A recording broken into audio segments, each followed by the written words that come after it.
This is a review of the 1974 science fiction film Phase 4, directed by the legendary Saul Bass. This is a really interesting and a really cool movie. It is maybe slightly more famous than the average film I've been reviewing on this channel over the last month or so, and it's not famous because it was a smashing success when it came out. It wasn't, but it has maybe regained a little bit of fame as a so-called cult film. Now, what is a cult film? That's a question for another day.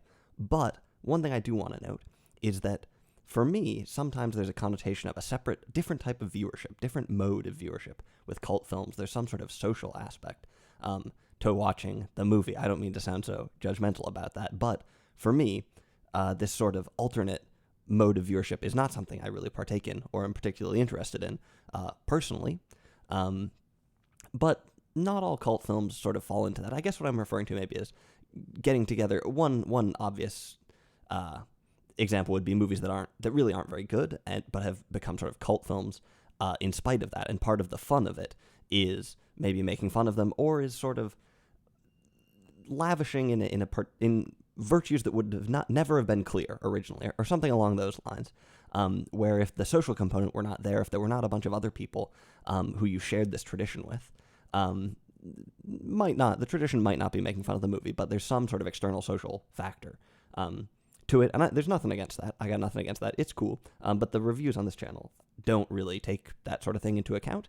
That said, I don't think Phase 4 exactly... I think Phase 4 more or less speaks for itself, and you don't really need any sort of external tradition, and so I don't know, maybe the phrase cult film applies to it, maybe not, but I've seen it referred to as such, and I think you can find other reviews of this movie out on YouTube and elsewhere because it has become more popular recently, which is great because this is a cool movie and an interesting movie, and I think that's why more people are watching it and why you should maybe check it out. But what is this movie? Well, it's a science fiction film, and it's from the 70s. It's sort of in the tradition of 50s science fiction and sort of in the tradition of 60s science fiction. What does that mean? Well, it's quite different from today's science fiction. Today's sort of space operas may be influenced by Star Wars or something like that. Today's big universe models with tons of intersecting characters and whatnot, television shows basically in movie theaters that we have for science fiction now. Instead, there's sort of in the 50s science fiction, you have sort of more focus maybe on creatures or something along those lines. The Thing, right? Something like that. And the poster and the tagline for this movie really set this movie sort of up in that regard, but it's not quite what the movie actually is, although there are a couple of moments that sort of build on that, which maybe I'll mention. There's also sort of a 60s science fiction, which shouldn't mean to draw such a firm line. There's a lot of overlap here, but when you look more, when I say 60s science fiction, maybe I think of something more like 2001, A Space Odyssey, something more spiritual and cosmic, Arthur C. Clarke, Isaac Asimov, something along those lines, and that is where this movie falls. That's sort of the genre of the movie, but what is it about? Well, it's about ants. So if you are an avid ant farmer, a purveyor of formicaria, this movie could be for you. Or maybe you just love A Bug's Life. Well, this movie is a bit like A Bug's Life, except that the ants are bad, evil. Well, maybe not evil. We'll get into that a little bit more. One thing that we should definitely talk about before we go any further is Saul Bass.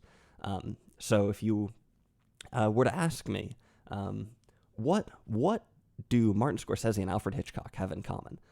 One of the better answers to that question would be Saul Bass, who designed the titles for a bunch of movies from both directors. I think he died around 1996, so he couldn't do too many Scorsese movies, but he did Casino and Goodfellas. And he did a bunch of Hitchcock movies, and he did Anatomy of a Murder, which has a legendary title sequence, the Otto Preminger movie from the late 50s, I think. So legendary title designer. He also did posters. He also did corporate logos. Like I think maybe did the AT&T logo or something like that. Legendary designer who's had his hands on some of the most iconic designs for film and also just in the world in general. So you've seen his work without a doubt. He directed one film. It's this movie. This movie was not a smashing success, and it was essentially the end of his directorial career, which is a real shame because he is a visionary director, and I mean that in a very specific way. Basically, he's a great designer, and he has a great eye for composition and a great understanding of how a shot should look, basically. And when you start watching this movie, it is instantly clear that it is made by somebody who has an incredible eye for composition and design. The opening of this movie in particular is really great, really crisp, really nicely put together in terms of editing, but also really well composed. A great job of sort of, there's a lot of shots in this that are really well balanced or something that might have just the right amount sort of tension. Basically, the beginning of this movie is sort of foreboding and whatnot, and the way that the shots are framed and whatnot, sort of unbalanced, askew and such. The way it's edited, there's a lot of sort of abrupt, interesting cuts in this movie.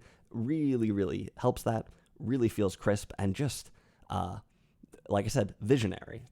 So it's really a shame that Saul Bass didn't direct more movies. But let's go through the beginning a little bit more because it's kind of interesting. We start out with voiceover narration describing a scientific experiment. It's a voiceover from a scientist talking about observations he had been making of ants or something along those lines. It turns out the movie is about two scientists, one of them who studies ants, the other one who studies game theory, which is kind of cool, maybe a little bit tropey, but sort of an interesting spin on things. They're going to get together and study some ants, which have apparently developed some interesting new skills as a community. And I won't give you any more of the story than that. But one thing that's notable about the beginning of the movie is it's just voiceover and a montage of ants for a fair number of minutes. In the beginning, it almost feels like an autopsy of the human race or something like that. This coupled with sort of foreboding cinematography and really great music, which continues throughout, really phenomenal. Really good music by Brian Gascoigne, apparently, who I had never heard of. And I can't find a nice quality soundtrack album for this movie anywhere, which is a shame, but I might look some more. Great music, great cinematography, this sort of interesting voiceover. Really introduces the movie in a nice way. And then when you finally start to see the human side of the story, it actually, you were introduced to sort of humans with a lingering out-of-focus shot of a car driving way out in the background. So they really make you wait to see the humans, even once they've decided, okay, here's a car. We're going to make you really wait to even see who's in it, what's going on, and things like that. So, like I said, a really nicely constructed movie from a technical point of view, great cinematography, great music, everything really comes together, and you can tell that there's so much care and so much attention in terms of composition to the movie, which is really great. And if the movie would be worth watching for that alone, I think, just for its sort of selection of images and whatnot. But there's a lot of other kind of interesting things about it. That said, why was this movie not sort of a smash hit? You might wonder. There's many reasons for this, which will be abundantly clear if you watch the movie. There's a lot of things about the movie that are a little strange, off-kilter, or sort of hard to believe. Now, if you're invested in the movie on the terms of the story, if you've given up your grasp of reality or whatever, if you've suspended your disbelief and you're bought into sort of the themes and the ideas of the movie, then the movie's great. But if you saw the poster, which markets this as sort of a 1950s horror movie, and you were expecting that kind of a thing, and you come, well, you might be sort of disappointed. Like I said, there's some parts that are sort of hard to believe or don't really make sense. I won't spoil anything, but one example, for instance, is that the two researchers from the university come to this rural area where there has been a lot of ant activity recently, and it's been so severe that some people have moved out of the community. They've packed up and left. Now, immediately you might wonder, if the ant activity were so severe that people were actually moving, why is it that only two researchers from some random university are interested in it and nobody else seems to care or know? Well, unclear. Or you might wonder a few minutes later when the two researchers from university go to one of the few remaining houses in the neighborhood and issue them an evacuation order, you might say, how do two random researchers from a university have the authority to evacuate people? Well, not clear. Throughout, there are some interesting moments like this. There's a couple of weak points in terms of character and acting, although for the most part, the two actors in this, who I don't really know who they are, do a good job. They really look the part, I would say. They look like 70s researchers, basically, and they carry that part off great. But there are a few moments where they have to talk rather than just look that are a bit weaker. In general, when the two main actors are acting just with each other, it's pretty strong throughout in terms of writing and acting. But there are a couple of moments when a third character is introduced. There's a woman who sort of comes into the story who's a pretty weak, one-dimensional, not very interesting character that has sort of inexplicable beginning and end. And the interactions involving her are a lot weaker and in some cases, belie a lack of quality. And so these are the sort of things where, like I said, if you come in not invested in this movie as an interesting movie about sort of weird ideas, then you might think, what the heck is going on? This doesn't make any sense, and is pretty hard to believe. But like I said, if you're invested in it, things more or less work out. So what exactly are these interesting spiritual ideas of the movie? Well, in some ways, they're pretty vague. The movie starts out staring out at the cosmos and whatnot, and begins by suggesting that, in fact, this new ability of the ants is somehow coming from out there, from space, and whatnot, which is sort of a vague cosmic spirituality that is carried on throughout the film and whatnot. That said, there are more explicit films in the movie about collaboration versus disunity and whatnot, and perhaps an interesting reversal of roles in that regard, the power of the individual versus the power of the collective and whatnot. But I think one of the things that's most strong about this movie is that it isn't quite as human-centric as you might think, and this comes out in a number of ways. First, the ants get a ton of screen time that's fairly compelling. Now, you might ask, how do you get ants to do what you want when you are directing a film? Good question. One answer would be you make them animated. Well, this is what Pixar did with A Bug's Life, but the technology wasn't really available in 1974 to do this. So instead, the filming of the ants generally seems to be, we set up a camera around some ants and film them for a long time, and hopefully they do something that sort of fits in the plot. Although I will say there are a couple of scenes later in the movie where ants take on quite specific actions, and you really wonder, how did they do that? And in some ways, this movie falls into a broad category of movies where part of the fun of watching it is trying to understand how the heck they're going to make this movie, based on the premises that they set out with and whatnot. So, for instance, you realize pretty early on that this movie is going to be largely about ants, and we're going to see quite a bit of the ants and whatnot, and the ants are going to do some acting in the movie, and you wonder, how are the ants going to do any acting in this movie? Well, you got to watch the movie to find out. For the most part, I think they actually do a pretty good job. I was somewhat surprised that the ants weren't nominated for some sort of Academy Award. Not really, but like I said, they do a pretty good job in this movie, and the movie ends up being fairly ingenious, not over the top, not gimmicky, but they do a good job of carrying out the ants really as a part of the story. I don't want to spoil things too much, but the movie sets out with a mindset of human self-preservation and whatnot in the face of these terrorizers from space or something like that. A more sort of traditional, maybe 1950s thing. This is in some ways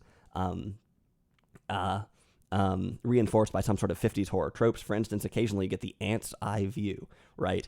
Which is, that's a little bit played out. We don't really need an ant's eye view to see the world how the ants see it. And whatnot, maybe a little bit cheesy. Like I said, there's a couple sort of 50 stylistic things that maybe set up this sort of like alien narrative where the ants are the bad guys and whatnot. But there's also quite a bit of screen time given to the ants. Maybe it's a stretch to say as fully fleshed out characters. Maybe a stretch. But as more full than you might expect and whatnot. And in particular, towards the third act in the movie,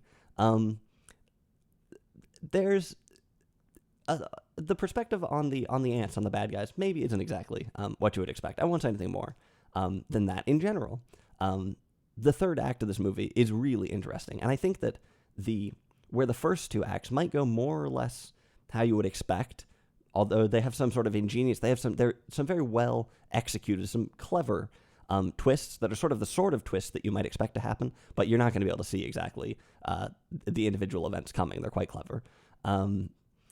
The third act starts to go into different territory, and there's a lovely transition to it where it seems both sides are thoroughly depleted from their battle and whatnot. There's a great ant montage at this point, and then we sort of launch into the third act. I love movies that signpost sort of the dramatic parts and whatnot, and this movie does a good job of sort of showing you, okay, we're coming up to the business end of the movie now. But the business end of the movie ends up being maybe different than what you would expect, and is sort of an interesting ending. I would also suggest, if you watch this movie, to seek out the alternate ending, which you can find on YouTube. I think at least one person filmed it off of the screen at the cinema, where I think around 2012 or something, the alternate ending was dug up and shown at some specialty theaters in Los Angeles and elsewhere. And man, gotta say, I wish the movie was shown with this all the time. Can't say it would have helped its box office performance, but it's pretty interesting. So overall, like I said, this movie I think stands on its own as a cool movie that has a lot of great style, a lot of interesting shots, clever execution, that has a nice crossover of sort of fairly dramatic, kind of maybe more 50s style, sci-fi horror sort of thing, and whatnot, with some more sort of 60s and 70s kind of spirituality woven in a little bit, and some interesting things, like I mentioned, that the scientist is a game theorist and whatnot, a mathematician and whatnot. So this is sort of signaling that it's kind of trying to be at least an intellectual movie to some extent, or trying to be a clever movie to some extent, and it is kind of interesting. I wouldn't exactly say that the research they're doing is realistic and whatnot, but I would say it's passable fake research. It actually is sort of interesting and whatnot, works for its dramatic purpose and its intellectual purpose to some extent. So like I said, cool movie, great style, fine acting, interesting plot, interesting movie, because some of the themes and ideas that you'll find in Phase 4, you won't find many other places. So like I said, if you've seen A Bug's Life, if you've seen the Bee Movie, and you just want more insects, maybe you should check out Phase 4 from 1974.